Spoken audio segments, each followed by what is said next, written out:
June 13th, 2023. He was sedated with a breathing tube at the time in ICU at University Hospital for approximately 2 to 3 weeks. Detectives did not get an opportunity to talk to the male victim until Saturday, July 8th of this year, where he was administered a blind photo array where he picked our suspect male, Lorenzo Watson. And our victim stated, quote, "This man shot me close range with a 12 gauge shotgun to my stomach and left me to die." Hi, good afternoon. Commander Joseph Marche with the City of East Cleveland Police. I became involved with this case on July 6th, 2023 at approximately 3:30 in the morning. A uniformed patrolman received a call of a male victim of a gunshot wound at 14,000 Terrace. He was located on the 7th floor, actually apartment number 706. East Cleveland EMS arrived on scene. The male had no signs of life, and he was eventually at 5:51, I believe it was, pronounced deceased by University Hospital medical staff. There were 3 individuals that were involved in what we believe was an aggravated robbery. It's going to be 2 males, one of them being Lorenzo Watson, and the other being a female who is currently in custody at this time. There was a knock at this gentleman's door. Our victim just happened to be inside this apartment. He finally answered the door after several attempts were made with the female knocking on the door. He answered the door and looked to his right, saw 2 of the suspects. Watson was actually standing behind him at the time. This is all captured on video. He turns around and is immediately shot by our suspect, who is later identified as Lorenzo Watson. We're still actively investigating this, and he is also a person of interest in several other violent crimes within the city. So he is a menace, and we need to get him taken into custody as soon as possible.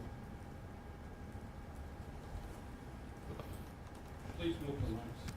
Thank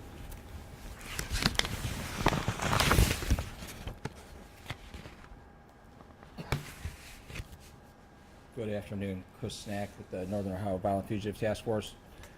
While our investigators are currently pursuing leads and attempting to make arrests of Mr. Watson, we are reaching out for the public's help in this matter. Mr. Watson is obviously an extremely dangerous individual. We highly recommend that you do not approach him, but instead call your information in to one of the various tip lines. You can reach the marshals directly at 866-4-WANTED. That information will be delivered directly to our investigators working the case in the field. The Marshal Service has offered to put up an additional $5,000 in addition to the $5,000 already put up by our partners here. Any information you can give us would be greatly appreciated in this matter. Thank you. So we do thank you all for coming. Again, we do ask that the public not approach Mr. Watson, but we do have the numbers listed above here. We do have the marshal's number, the 1-866-4-WANTED, and of course the Crime Stoppers number. We also have our website and our mobile tip line our mobile app that they can use.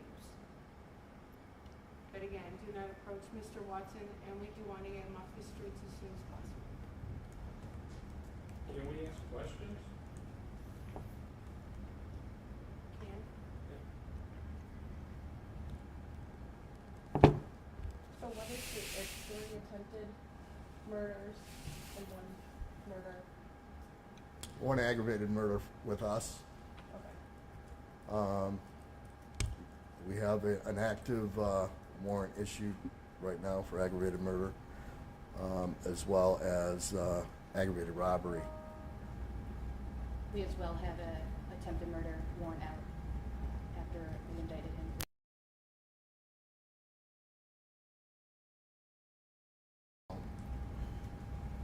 And where does he live?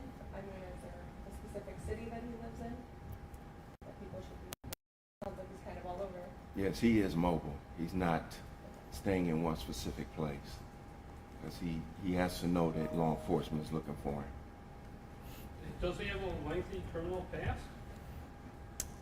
He does. He does. I believe he's currently on federal probation. Is that correct? That is correct. Yes. Yeah. Or, For drugs and weapons, sir. okay. He's currently on supervised release through the federally for guns and weapons, guns and drugs. Does it seem like the attacks right now, are any of them just random? Or does there seem to be some sort of motive in any of these? We believe that our homicide is was orchestrated by this other female suspect, and it was supposed to be an aggravated robbery that eventually turned into a homicide. But we believe that they knew exactly what they were doing before they went to the 7th floor and did it. I don't know about Delmont.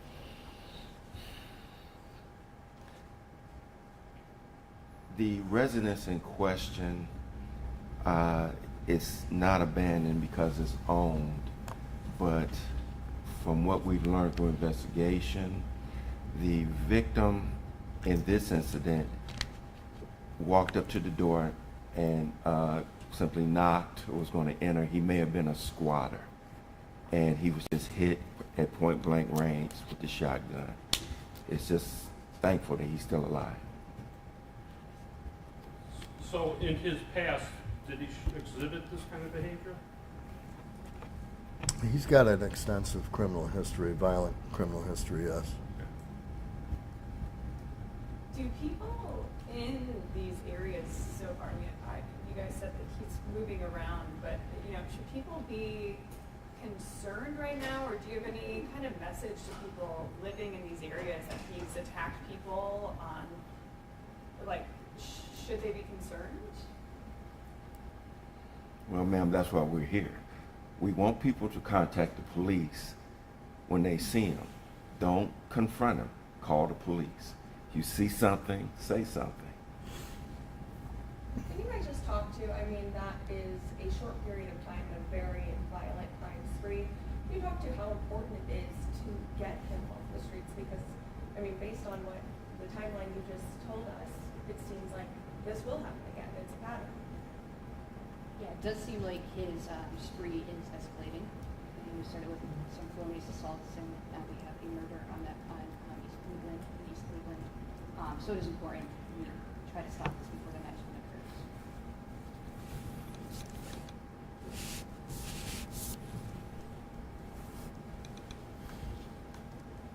And there is a $10,000 reward. You know, money talks, so we're out to.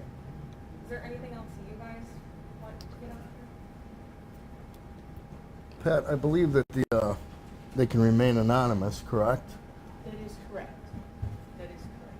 So they don't, the tipsters don't have to worry about being identified by this guy or any of his associates, and still will be able to talk in confidence to Crime Stoppers and be able to collect their reward. Just one more quick question. I know you guys said when these all happened, but did any of these happen like in broad daylight or during the day? Or was it all early morning, late at night? Our assault was 9 o'clock in the morning. It was inside a house. When the victim, he ended up crawling out a second-story window onto a roof, jumping onto the driveway, going down the roadway, and neighbors called, and they saw him standing outside, covered in blood. Ours was 11 o'clock in the evening, actually in the parking lot. Our victim was approached by him, possibly another suspect.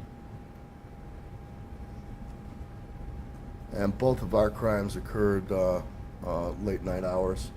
The homicide occurred at 3:31 a.m., or at least that's when we got the call.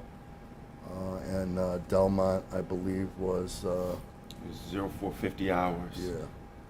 4:50 a.m. Sir, I know you said you had video of that incident. Is there any surveillance that will be released to us to get out there? Not right now. And that's not going to identify Okay. him anyway.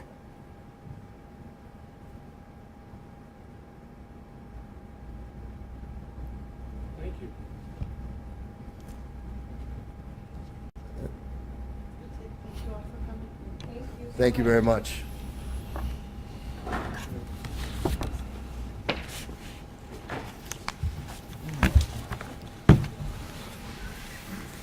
I'm going to give this to you right now. Is it different than what I got? Right now. Cat, I have to get you with you, but Cat. Hey, Yeah, sure. I'm sorry? Right. No, Powering down. no, that's going to be Delmont. You don't have the homicide. This is the homicide. Okay.